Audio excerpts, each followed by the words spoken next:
Stop doing the things that you know are wrong that you could stop doing.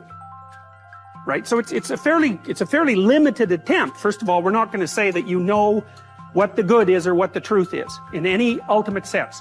But we will presume that there are things that you're doing that for one reason or another you know are not in your best interests. There's something about them that you just know you should stop. They're kind of self-evident to you. Other things you're going to be doubtful about. You're not going to know which way is up and which way is down. But there are things that you're doing that you know you shouldn't do.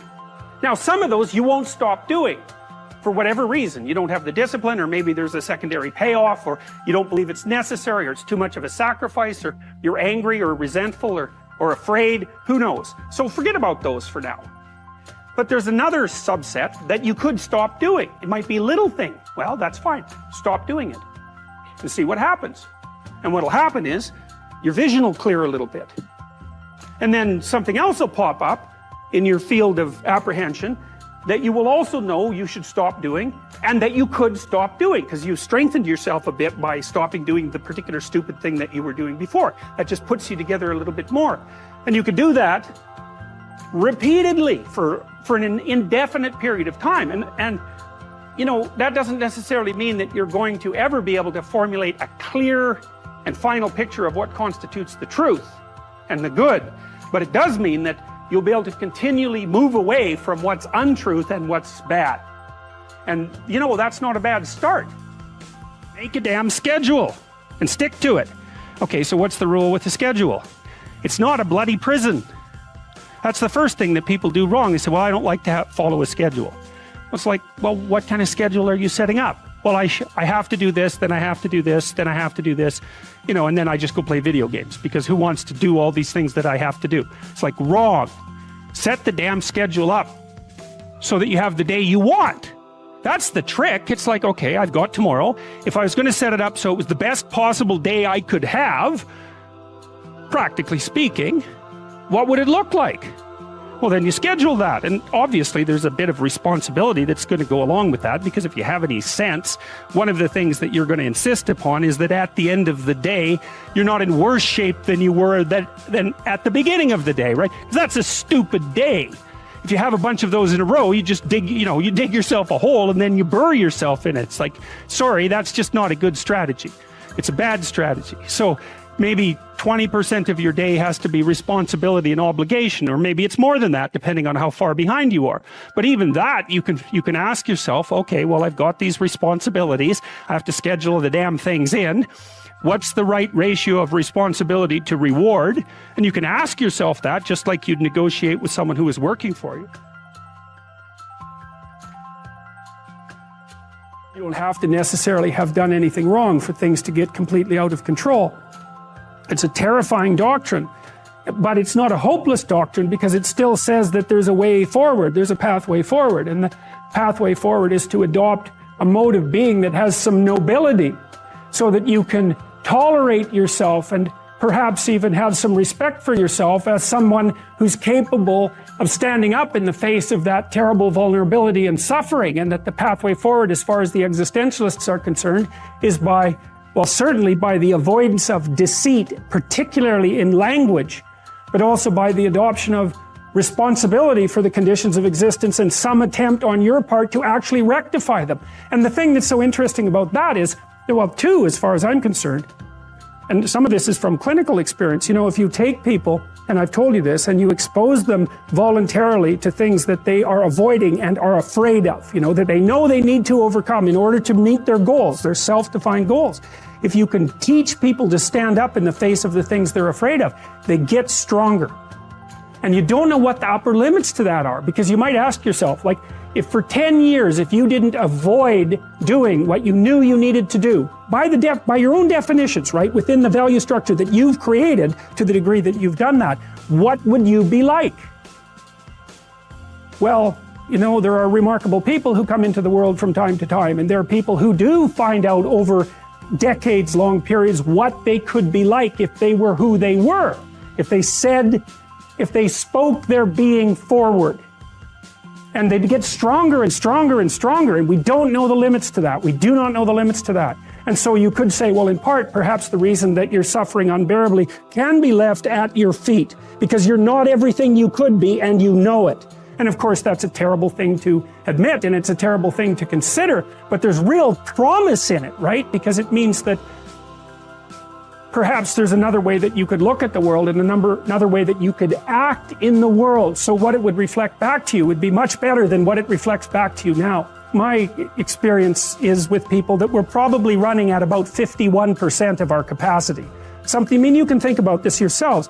I often ask undergraduates how many hours a day you waste or how many hours a week you waste. And the classic answer is something like 4 to 6 hours a day. You know, inefficient studying, watching things on YouTube that not only do you not want to watch, that you don't even care about, that make you feel horrible about watching after you're done. That's probably 4 hours right there. You know, you think, well, that's 25 hours a week. It's 100 hours a month. That's 2.5 full work weeks. It's half a year of work weeks per year. And if your time is worth $20 an hour, which is a radical underestimate, it's probably more like 50 if you think about it in terms of deferred wages. If you're wasting 20 hours a week, you're wasting $50,000 a year. And you are doing that right now. And it's because you're young, wasting $50,000 a year is a way bigger catastrophe than it would be for me to waste it, because I'm not going to last nearly as long. And so if your life isn't everything it could be, you could ask yourself, well, what would happen if you just stopped wasting the opportunities that are in front of you? You'd be, who knows how much more efficient? 10 times more efficient, 20 times more efficient. That's the Pareto distribution. You have no idea how efficient people get. It's off the charts. Well, and if we all got our act together collectively and stopped making things worse, because that's another thing people do all the time, not only do they not do what they should to make things better, they actively attempt to make things worse because they're spiteful or resentful or arrogant or deceitful or homicidal or genocidal or all of those things all bundled together in an absolutely pathological package. If people stopped really, really trying just to make things worse, we have no idea how much better they would get just because of that. You can work on micro habits with regards to your conscientiousness, and I think the best micro habits, this is partly to do with this future authoring program processes, I think the best thing you can do with regards to your conscientiousness is to set up some aims for yourself, goals that you actually value. And the future authoring program helps people do that. And basically, it does a situational analysis it helps you do a situational analysis of your life more than a psychological analysis, I would say. And so the questions are something like, well, all right, you're going to have to put some effort into your life. And you need to be motivated to do that. And so what are the potential sources of motivation? Well, you could think about them in the big five manner. You know, if you're extroverted, you want friends. If you're agreeable, you want an intimate relationship. If you're disagreeable, you want to win competitions. If you're open, you want to engage in creative activity. If you're high neuroticism, you want security. Okay, so those are all sources of potential motivation that you could draw on, that you could tailor to your own, your own personality. But then there are dimensions that you want to consider your life across. And so we ask people about, well, if you could have your life the way you wanted it in 3 to 5 years, if you were taking care of yourself properly, what would you want from your friendships? What would you want from your intimate relationship? How would you like to structure your family? What do you want for your career? Well, how are you going to use your time outside of your job?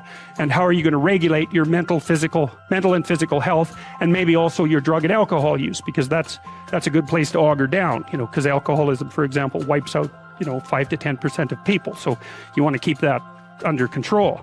And then so maybe you develop a vision of what you would like your life to be, and that associates the goal. Well, once the goal is established, and then you break down the goal into micro processes that you can implement, the micro processes become rewarding in proportion, in relation to their causal association with the goal, and that tangles in your incentive reward system. We talked about the dopaminergic incentive reward system, and that's the thing that keeps you moving forward.